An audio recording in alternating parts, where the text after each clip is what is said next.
Oh shit. My boy is locked into the friend zone. I mean locked and boxed in the friend zone.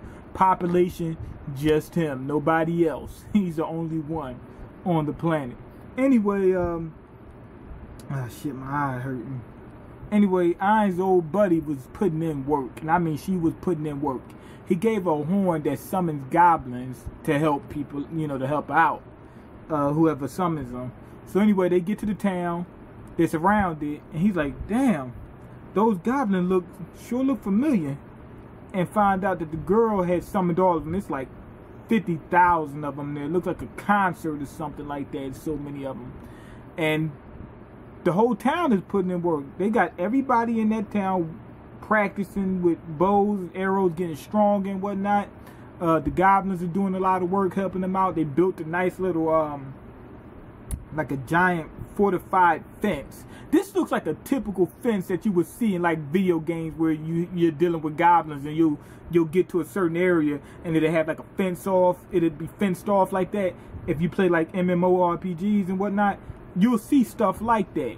Somebody told me it's not an MMORPG. If I'm not mistaken, looks. I mean, let's keep it real. It functions just like it, whether it's real or not. It's an MMORPG.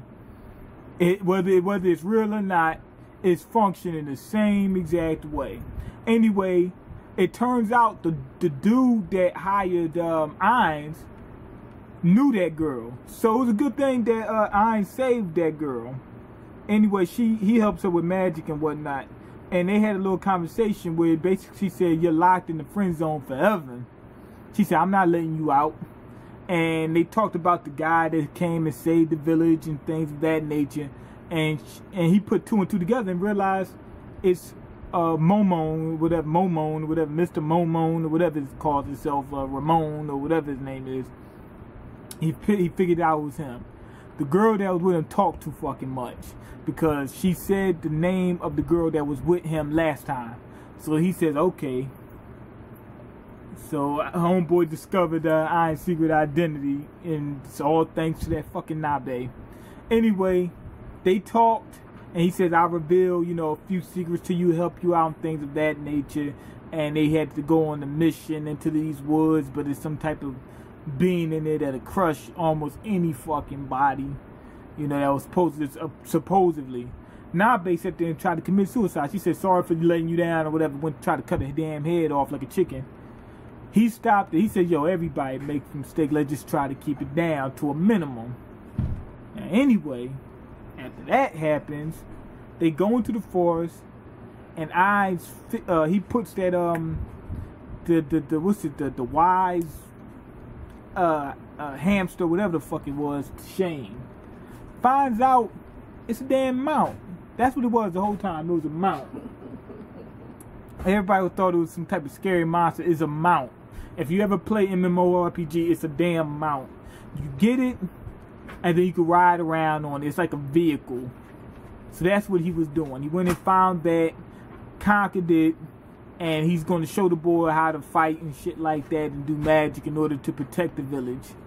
Now, everybody was scared of that mount, and they kept saying, oh my God, it's so powerful. And he's like, man, this was a letdown. And he's riding around on it, thinking that, you know, people think thinking that he looks ridiculous, but everybody's looking at him in fear, like, oh my God, this guy has this, you know, that type of deal. And it's like that in the video games when you actually get a mount. I don't care what it is. When you first get that first mount, man, it look okay, he's doing something now. He's not walking anymore. But anyway, at the end, the magic boy, he goes into his house. Grandmom's gone. What the hell is going on? And that girl pops up. I'm gonna tell you, this episode wasn't all that interesting. It's kind of getting slow. I'm trying to get to some, you know, serious shit right now, and it's like they're sauntering or whatever. The pacing is kind of jacked up. Although as of right now, we're still good. I'm gonna give this episode a 3 out of 5.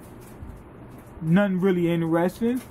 That hamster was, I mean, to be honest, I like the hamster, but the fight between him and it was nothing. I like the fact that he has a mount now, and people that play MMORPGs can relate to that. such as me, I see that. But outside of that, it was nothing interesting to the very end. The other interesting thing was the kid found out that he was Ainz. But that was short-lived. So it wasn't much interesting stuff in this. It was, the pacing was slow. I'm going to give it a 3. You know, the ending was exciting, but I hope they get to some more serious shit in, you know, in the upcoming episodes. Anyway, go ahead and leave your comments, like the video, and subscribe, because I can't eat. I'm broke, nigga, I'm broke. And you got the power to change that. Peace.